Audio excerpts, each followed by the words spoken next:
नमस्कार, TV 27 news देख रहे हैं आप और मैं हूं आपके साथ दिनकर आनंद। अब बात करेंगे उत्तर प्रदेश की। प्रधानमंत्री नरेंद्र मोदी ने अपने संसदीय क्षेत्र वाराणसी में सांसद संस्कृत प्रतियोगिता के विजेताओं को पुरस्कार बांटा।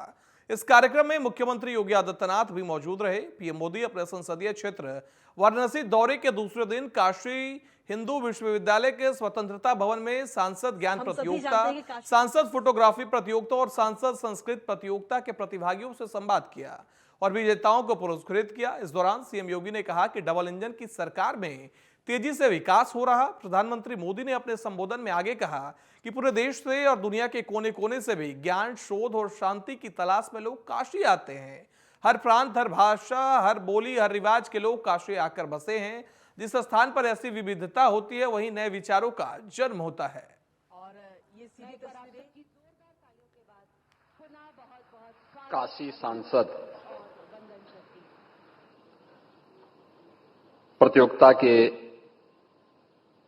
पुरस्कार वितरण कार्यक्रम में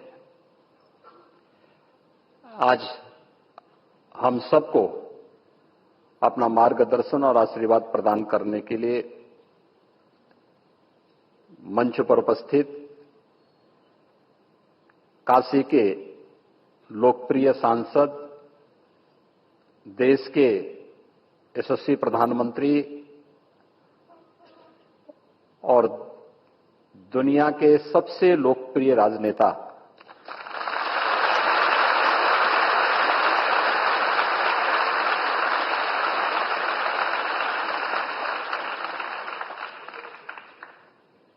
आदरणीय प्रधानमंत्री श्री नरेंद्र मोदी जी एक बार फिर से अपने काशी के इन विद्वानों और यहां के युवाओं के साथ आज मंच शेयर कर रहे हैं। इस अवसर पर मैं काशीवासियों की ओर से, प्रदेशवासियों की ओर से उन्हीं की काशी में उनका हृदय से स्वागत करता हूं, अभिनंदन करता हूं।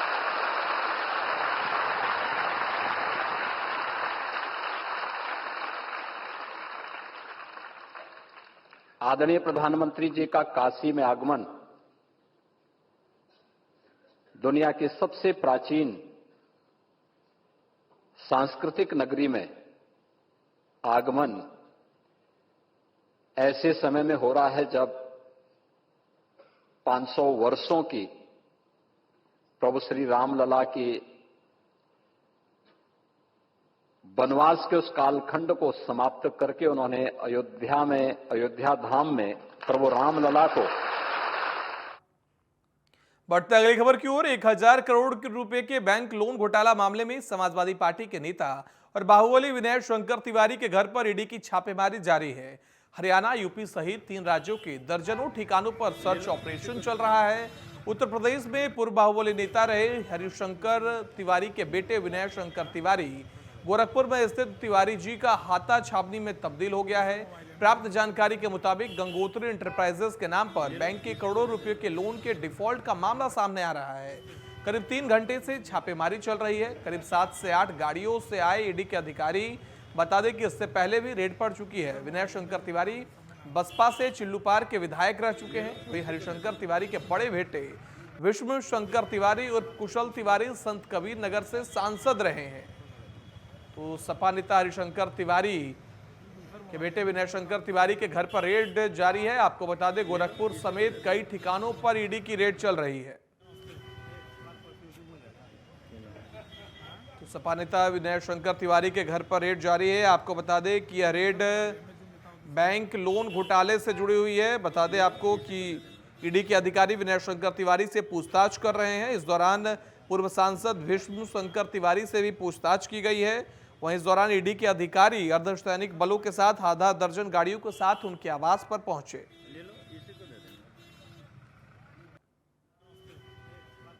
उत्तर प्रदेश में राज्यसभा चुनाव की 10 सीटों के लिए 27 फरवरी को मतदान होगा। इससे पहले प्रतापगढ़ स्थित कुंडा के विधायक और जनसत्ता दल लोकतांत्रिक के नेता रघुराज प्रताप सिंह के नाम की चर्चा जोरों पर है। राजा भैया की सियासी ताकत को लेकर यूपी की राजनीति फिर गर्मा गई है।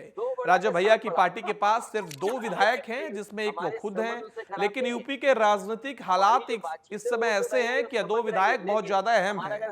इस बीच अखिलेश यादव ने लोकसभा चुनाव के लिए राजा भैया की पार्टी के साथ गठबंधन को लेकर बड़ा बयान दिया है। सपा प्रमुख ने कहा कि अगर राजा भैया हमारे साथ आना चाहें तो उनका स्वागत है। अखिलेश यादव ने कहा कि वैसे भी बीजेपी अपने सभी संगठन सहयोगियों को 2-2 मंत्री पदों का वादा किया है। कैसे देंगे सभी को 2-2 सीट? जो मंत्री नहीं बनेंगे वे नाराज होंगे, हम उनका समर्थन लेंगे। लेकिन 2 बड़ा के 7 बड़ा हमारे संबंध उनसे खराब नहीं है। हमारी जो बातचीत है वो तो रहेगी और संबंध रहेंगे, लेकिन हमारा अगर साथी ला सकता है किसी को तो हम तो सबको स्वागत कर रहे हैं। अभी भी हम पे 63 सीटें हैं, लेकिन 2 बड़ा के 7 बड़ा हमारे संबंध से। तो अखिलेश यादव का बयान निकलकर सामने आया। उन्होंने कहा है कि राजा भैया अगर पार्टी में आना चाहते हैं तो उनका स्वागत है। इसके साथ ही बता दें कि अभी उत्तर प्रदेश की राजनीति में राज्यसभा चुनाव को लेकर एक सीट पर वोटिंग होनी है, जिसको लेकर लगातार तमाम विधायकों से संपर्क साधने की कवायद हर राजनीतिक दल की तरफ से की जा रही है। ऐसे में अखिलेश यादव की तरफ से बयान आना और अखिलेश यादव ने साथ ही यह पेशकश भी कर दी है कि लोकसभा चुनाव में भी गठबंधन के सहयोगी बन जाइए। इंडिया गठबंधन में आने का न्योता राजा भैया को दिया गया है। वहीं दूसरी तरफ से आपको बता दें कि कल बीजेपी के प्रदेश अध्यक्ष ने भी राजा भैया से मुलाकात की थी। भूपेंद्र चौधरी की मुलाकात राजा भैया से हुई, जिसके बाद उत्तर प्रदेश के सियासी गलियारों में चर्चा होने लगी कि आखिर राजा भैया का किस तरफ मोड़ होगा। राजा भैया लोकसभा चुनाव और इस राज्यसभा चुनाव में किधर करवट लेंगे, इस पर हर तरफ से सवाल खड़े होने लगे। लेकिन इस बीच अखिलेश यादव का बयान निकलकर सामने आया। उन्होंने यह कहा है कि राजा भैया का स्वागत है अगर वह आना चाहे तो। इसके साथ ही उन्होंने यह भी कहा, साथ ही तंज कसते हुए आरएलडी पर भी उन्होंने तंज कसा और कहा कि 2 बड़ा या 7। दरअसल अखिलेश यादव ने आरएलडी को 7 सीटें देने की घोषणा की थी, लेकिन खबर निकलकर सामने आई है कि एनडीए गठबंधन में जाने के बाद आरएलडी को 2 सीटें दी जा सकती है। खबर पर ज्यादा जानकारी के लिए हमारे संवाददाता पंकज तिवारी हमारे साथ जुड़ गए हैं फोन लाइन पर। पंकज, क्या कुछ जानकारी आ रही है? अखिलेश यादव की तरफ से राजा भैया को पेशकश की जा रही है, लेकिन राजा भैया किस ओर करवट लेंगे? भूपेंद्र चौधरी ने भी मुलाकात की थी। जी देखिए, आपको बता दें कि यहाँ पे 2 मामले फंसे हुए हैं। एक तो उत्तर प्रदेश से जो राज्यसभा की सीटें हैं उन पे भी निर्वाचन होने वाला है और 10 कोटा है और इसके जगह पे 11 प्रत्याशियों को उतारा गया है। 8 प्रत्याशी भाजपा के हैं जबकि 3 प्रत्याशी समाजवादी पार्टी के हैं। तो जाहिर सी बात है इस वोटिंग के लिए भी कहीं ना कहीं कांग्रेस और राजा भैया का सहारा लेना चाहती है समाजवादी पार्टी। और इसको लेकर के सीधे तौर पे अखिलेश यादव की तरफ से जब सवाल पूछा गया तो अखिलेश यादव की तरफ से जो जवाब आया वो ये आया कि सारी संभावनाएं हैं और राजा भैया से कोई दुश्मनी थोड़ी है। राजा भैया जब चाहें तब वो आ सकते हैं, समाजवादी पार्टी के साथ रह सकते हैं, उनका स्वागत है, वेलकम है। तो एक तरह से समाजवादी पार्टी उनको अपने पाले में करना चाहती है। जबकि देखिए ये जो 8 प्रत्याशी बीजेपी की तरफ से उतारे गए हैं उनके लिए भी वोट की जरूरत है। तो जाहिर सी बात है कि बीजेपी ने भी पल्लवी पटेल और राजा भैया पर कहीं ना कहीं अपनी टकटकी लगाई हुई है। और इसी को लेकर के बीजेपी के जो प्रदेश अध्यक्ष हैं भूपेंद्र चौधरी, उन्होंने भी राजा भैया से मुलाकात की। समाजवादी पार्टी के जो प्रदेश अध्यक्ष हैं नरेश उत्तम पटेल, उन्होंने भी राजा भैया से मुलाकात की। तो जाहिर सी बात है राजा भैया के पास 2 विधायक हैं और इस वोटिंग को लेकर के वो काफी अहम बताए जा रहे हैं। साथ ही साथ अगर जो बात की जाए 2024 लोकसभा चुनाव की, तो एनडीए गठबंधन है वो कहीं ना कहीं मजबूती के साथ आगे बढ़ रहा है। जबकि जो इंडिया गठबंधन है इसमें जो फूट पड़ी है वो जग जाहिर है। और कांग्रेस और समाजवादी पार्टी की सीटों को लेकर के जिस तरह से उलझन थी, सुलझ गई और उसके बाद भी जी बिल्कुल पंकज, लेकिन ऐसे में राजा भैया की तरफ से भी निकलकर बयान सामने आया था विगत 2 दिनों पहले। उन्होंने कहा कि मेरे लिए 20 साल मैंने समाजवादी पार्टी में गुजारा और मेरे लिए सबसे पहले समाजवादी पार्टी है। और अखिलेश यादव की तरफ से जो कैंडिडेट खड़ा किया गया है, अगर उन्हें जीतना है तो 2 विधायक की जरूरत है जो कि राजा भैया मुहैया करा सकते हैं। तो ऐसे में क्या लग रहा है कि राजा भैया अखिलेश यादव को समर्थन देंगे? इस राज्यसभा वोटिंग की बात कर ली जाए तो 2024 को अगर एक परे रख दे, सिर्फ राज्यसभा की बात करें तो जी बिल्कुल, आपको बता दें कि देखिए राजनीति में संभावनाएं अपार होती हैं और पार्टी से निकलना और पार्टी में फिर जाकर के जुड़ जाना, ये भारतीय लोकतंत्र में देखा गया है नेताओं के बीच में। और जिस तरह से 2 दिन पहले राजा भैया का जो बयान आया था कि उन्होंने समाजवादी पार्टी की सेवा की थी, समाजवादी पार्टी के नेता थे, तो जाहिर सी बात है कहीं न कहीं राजा भैया की तरफ से भी इंडिकेट किया गया है वो कि वो वोट कर सकते हैं। लेकिन सबसे बड़ी बात होगी कि वोटिंग के दौरान ये देखने वाली बात होगी कि 11 प्रत्याशियों में 10 को ही यहाँ पे जीत हासिल करनी है। तो ऐसे में राजा भैया बीजेपी के साथ खड़े हो रहे हैं या फिर समाजवादी पार्टी के साथ, क्योंकि हर सत्र में राजा भैया को अगर जो देखा जाए तो व्यक्तिगत वो बीजेपी के साथ जो है कि परोक्ष रूप से रहते हैं और सरकार की तरफ से जो उनके सरकार के ऊपर जो उनकी विश्वसनीयता। जी बिल्कुल, बहुत बहुत धन्यवाद पंकज हमारे साथ जुड़ने के लिए और ज्यादा जानकारी देने के लिए। बढ़ते अगली खबर की ओर, रामनगरी अयोध्या जाने के लिए गाजियाबाद से अयोध्या के लिए सीधी ट्रेन चलाई जा रही है। पहली आस्था स्पेशल ट्रेन को केंद्रीय मंत्री वीके सिंह ने हरी झंडी दिखाकर रवाना किया। वीके सिंह ने लोगों को मंगलमय यात्रा के लिए उन्हें शुभकामनाएं दी। इस दौरान गाजियाबाद स्टेशन पर लगभग 1500 लोग अयोध्या जाने के लिए ट्रेन में सवार हुए। जनरल वीके सिंह ने बताया कि 27 तारीख को भी गाजियाबाद से अयोध्या के लिए आस्था स्पेशल ट्रेन चलाई जाएगी। जो लोग आज अयोध्या नहीं जा पाए वो 27 फरवरी को अयोध्या धाम के लिए ट्रेन पकड़ सकते हैं। 24 घंटे बाद इसी ट्रेन से यात्री वापस भी आ सकते हैं।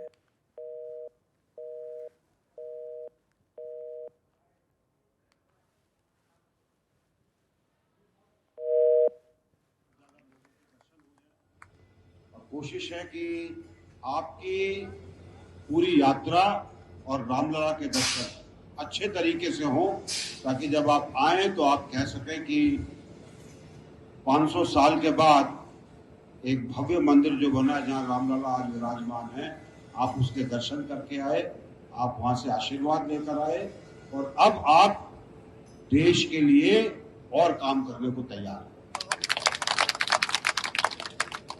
और मानकर चलिए पूरा देश राममय है। जब आप आएंगे तो आप खुद लोगों को बताइएगा कि आपको किस प्रकार की सुविधा मिली, कैसे आपके लिए ट्रेन बनी है, किस तरह आगे वहां पर पूरा बंदोबस्त है। और मानकर चलिए अगर व्यवस्था से जाएंगे, वहां पर व्यवस्थित रूप से आप इकट्ठे होकर चलेंगे तो कोई दिक्कत नहीं होगी।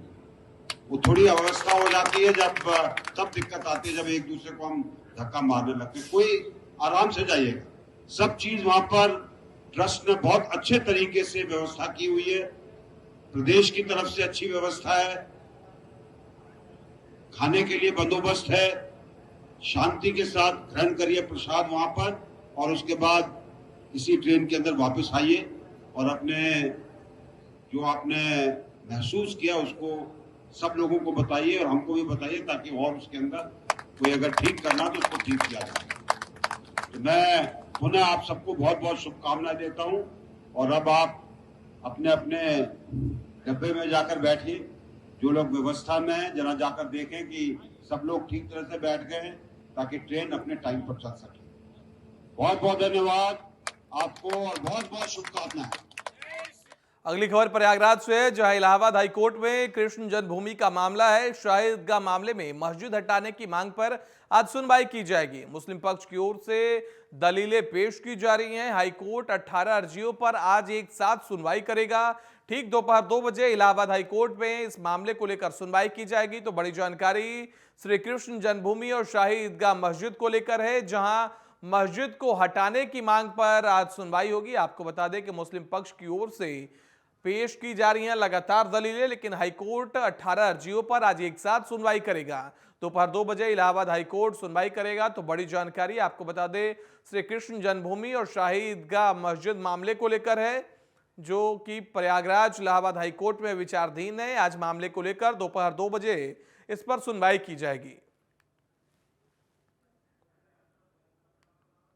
खबर पर ज्यादा जानकारी के लिए हमारे संवाददाता लखनऊ से अभिषेक मनी त्रिपाठी जुड़ गए हैं फोन लाइन पर। अभिषेक, क्या कुछ पूरी जानकारी निकलकर सामने आ रही है? आज 2 बजे आज श्री कृष्ण जन्मभूमि और शाही ईदगाह मस्जिद को लेकर सुनवाई होनी है। जी बिल्कुल, देखिए आपसे बताएंगे लंबे समय से मामला चल रहा है। अगर शाही ईदगाह की बात करें, कृष्ण राम जन्मभूमि की बात करें, तो जो मामला चल रहा है इसको लेकर लगातार सुनवाई की जा रही है। कल 22 तारीख को जो है मुस्लिम पक्ष ने अपनी पूरी दलील रखी थी, उनके वकील ने सारी चीजें रखी थी, जो तथ्य उनके पास हैं जो उन्होंने रखी थी। उसके बाद से आज हिंदू पक्ष के जो वकील हैं वो अपना सब कुछ रखेंगे, सारी पक्षों को रखेंगे, जो भी साक्ष्य हैं उसको रखेंगे, उसको लेकर सुनवाई होगी और जो भी फैसला होगा वो आने वाला जो भी डेट देती है कोर्ट उस पे होगा। हालांकि अभी दोनों पक्ष को जो भी मामला है उसको रखना पड़ेगा, उसके बाद से ही कोई फैसला आएगा। तो आज जो है हिंदू पक्ष अपने दलीलों को रखेगा, उसके बाद से कोर्ट का जो निर्णय होगा वो देखने वाला होगा। जी बिल्कुल, लेकिन कहा ऐसा जा रहा है कि मस्जिद को हटाने की मांग पर और एक साथ 18 दलीलों पर आज सुनवाई की जाएगी। इस सुनवाई के दौरान किन किन साक्ष्यों को रखा जाएगा, किन तथ्यों पर आज इलाहाबाद हाईकोर्ट विचार करेगी और उसके बाद फैसला सुनाएगी, कुछ जानकारी? जी बिल्कुल, देखिए 18 अलग अलग मामले हैं। दोनों मामलों का शाही कृष्ण भूमि की बात करें, जन्मभूमि की और शाही ईदगाह की बात करें तो 18 ऐसे मामले वहां पे चल रहे हैं। उनको लेकर आज सुनवाई है जिसमें मुस्लिम पक्ष के वकील ने जो भी दलीलें थी वो कल रख दी थी। आज कोर्ट जो है हिंदू पक्ष की दलीलों को सुनेगा, उसके बाद से जो भी फैसला देना होगा वो देगा, या हो सकता है कि अगली डेट तक सुनवाई को सुरक्षित रखे। जी बिल्कुल, बहुत बहुत धन्यवाद अभिषेक हमारे साथ जुड़ने के लिए और ज्यादा जानकारी देने के लिए। बढ़ते अगली खबर की ओर। खबर जौनपुर से है, जहां सरकार शिक्षा को बढ़ावा देने के लिए करोड़ों रुपए खर्च कर रही है, लेकिन जमीनी स्तर पर शिक्षा का स्तर बेहद ही खराब है। सोशल मीडिया पर एक तेजी से वीडियो वायरल हो रहा है। वीडियो बदलापुर नगर पंचायत के वार्ड नंबर 15 के प्राथमिक विद्यालय सरखोनकरपुर का है। नौनिहालों के हाथों में कॉपी किताब और कलम की बजाय फावड़ा देकर मजदूरों की तरह काम करवाया जा रहा है, जबकि पूरे बदलापुर नगर पंचायत में लगभग 75 सफाई कर्मी तैनात हैं। इस मामले में बेसिक शिक्षा अधिकारी गोरखनाथ पटेल ने कहा कि स्वच्छता अभियान चल रहा है, इसमें शिक्षकों के साथ बच्चे भी स्वच्छता अभियान में भाग ले रहे हैं।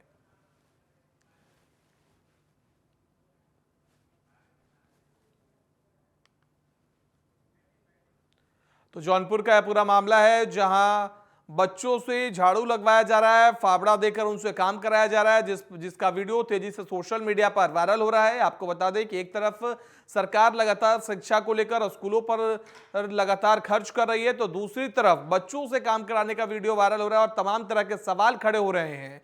लेकिन इस पर स्कूल के प्रधानाचार्य प्रिंसिपल का बयान निकलकर सामने आया। उन्होंने कहा कि देश भर में स्वच्छता अभियान चलाया जा रहा है, जिसको लेकर बच्चों को जागरूक करने के लिए शिक्षकों के साथ मिलकर काम करने के लिए या उन्हें कहा गया, हम कोई काम नहीं करा रहे। अगली खबर फर्रुखाबाद से, जहां श्रीराम नगरिया में देर रात कल्पवासियों के शिविर में आग लग गई। देखते ही देखते आग ने विकराल रूप ले लिया। आग की चपेट में आने से एक बच्चे की मौत हो गई, इससे वहां चीख पुकार मच गई। मेले में मौजूद दमकल की गाड़ियों ने आग बुझाने का प्रयास किया, जिसके करीब 2 घंटे में आग पर काबू पाया गया, जिसमें भागदौड़ में 7 श्रद्धालु घायल हो गए। घायलों को इलाज के लिए अस्पताल में भर्ती कराया गया है। बता दें, मेला श्रीराम नगरिया में कल्पवासी 1 महीने तक कल्पवास करते हैं। तो फर्रुखाबाद का यह पूरा मामला है, जहां मेला श्रीराम नगरिया में भीषण आग लग गई। आग कई झोपड़ियों में लग गई, जो कि जलकर राख हो गई। भगदड़ में 7 श्रद्धालु घायल हो गए हैं, वहीं एक बच्चे की मौत बताई जा रही है। तो फर्रुखाबाद की खबर है, आप तस्वीरों में देखकर अंदाजा लगा सकते हैं कितनी भीषण आग लगी होगी। जब श्रीराम नगरिया मेले में यह आग लगी, सूचना मिलने पर फायर ब्रिगेड की टीम मौके पर पहुंची और करीब 2 घंटे की कड़ी मशक्कत के बाद आग पर काबू पाया। लेकिन इस पूरे हादसे में 7 लोग घायल हो गए, वहीं एक बच्चे की मौत हो गई है। फर्रुखाबाद की यह खबर है, जहां श्रीराम नगरिया में भीषण आग लग गई। श्रीराम नगरिया एक मेला होता है, जिसमें कल्पवासी 1 महीने के लिए कल्पवास करते हैं। भगदड़ में 7 श्रद्धालु घायल हो गए, साथ ही एक बच्चे की मौत हो गई है। कैसे आग लगी मेला रामनगरिया में? वो बिजली से लग गई थी सर। बिजली शॉर्ट सर्किट? हाँ, शॉर्ट सर्किट। अच्छा, कितनी राउटियों में लगभग आग लगी हुई? उसको लगभग 30-40 राउटी जल गई। सिलेंडर भी फटे होंगे? हाँ, सिलेंडर कितने करीब फट गए होंगे? 5-6 फटे, छोटे वाले सर। 5-6 सिलेंडर। यहाँ तुम्हारे साथ घायल लोग कितने लोग हैं? घायल लोग हमारे साथ 7 हम अभी तो माता जी को अपनी लेके आए। क्या नाम है माता जी? लीला देवी। कितने लोग अभी तक आए हुए? 7-8 लोग आए। हमीरपुर में बच्चे से झाड़ू लगवाने का वीडियो वायरल हो रहा है। छात्रों से स्कूल का स्टाफ काम कराने का आरोप लगा रहे हैं। बच्चों से स्कूल में काम करवाने का आरोप लग रहा है। बड़ी जानकारी आपके साथ हमीरपुर में, जहां बच्चों से झाड़ू लगवाने का वीडियो वायरल हो रहा है। ग्रामीणों ने अधिकारियों से कार्रवाई करने की मांग की है। बिरहट गांव के उच्च प्राथमिक विद्यालय का यह पूरा मामला बताया जा रहा है, जहां बच्चों से स्कूल में काम कराने का आरोप लगा है। आपको बता दें कि लगातार बीएसए और योगी सरकार की तरफ से तमाम तरह की सुविधाएं दी जा रही है। लगातार राज्य के स्कूलों में सरकार की तरफ से निर्देश जारी किया जाता है कि बच्चों को केवल पढ़ाई पर फोकस किया जाए, लेकिन स्टाफ काम कराने का आरोप लगा रहे हैं। बच्चों से स्कूल में लगातार काम कराया जा रहा है। ग्रामीणों ने अधिकारियों से कार्रवाई करने की मांग की है। बिरहट गांव के उच्च प्राथमिक विद्यालय का यह पूरा मामला बताया जा रहा है, जहां ग्रामीणों ने अधिकारियों से कार्रवाई करने की मांग की कि स्कूल में जब बच्चे जाते हैं तो पढ़ाई की जगह उनसे काम कराया जाता है। आप तस्वीरों में देख सकते हैं किस तरीके से बच्चे झाड़ू लगाते हुए नजर आ रहे हैं। बच्चों से स्कूल में काम कराने के आरोप लगातार निकलकर सामने आते हैं उत्तर प्रदेश के अलग अलग जगहों से। ऐसे में एक और खबर निकलकर सामने आई है, जहां ग्रामीणों ने अधिकारियों से कार्रवाई करने की मांग की है। बिरहट गांव के उच्च प्राथमिक विद्यालय का यह पूरा मामला बताया जा रहा है, जहां ग्रामीणों ने अधिकारियों से मांग की कि बच्चों से स्कूल में काम करवाया जा रहा है, इसलिए स्टाफ पर कार्रवाई की जाए। झाड़ू लगाने का यह पूरा वीडियो हमीरपुर से वायरल हो रहा है। आपको बता दें कि बच्चे से झाड़ू लगवाने का वीडियो तेजी से सोशल मीडिया पर वायरल हो रहा है। बच्चों को स्कूल में पढ़ाई की बजाय उनसे काम करवाया जा रहा है, जिसको लेकर ग्रामीणों में रोष है। ग्रामीणों ने अधिकारियों से कार्रवाई करने की मांग की है। बिरहट गांव के उच्च प्राथमिक विद्यालय का यह पूरा मामला आपके साथ साझा कर रहे हैं।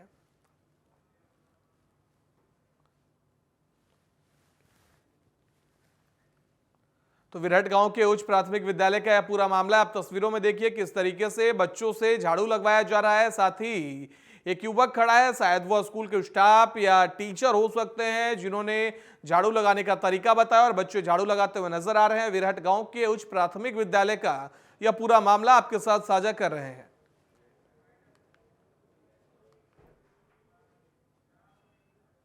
बुलेटिन में फिलहाल इतना ही। देश दुनिया की बाकी खबरों के लिए देखते रहिए TV27 न्यूज।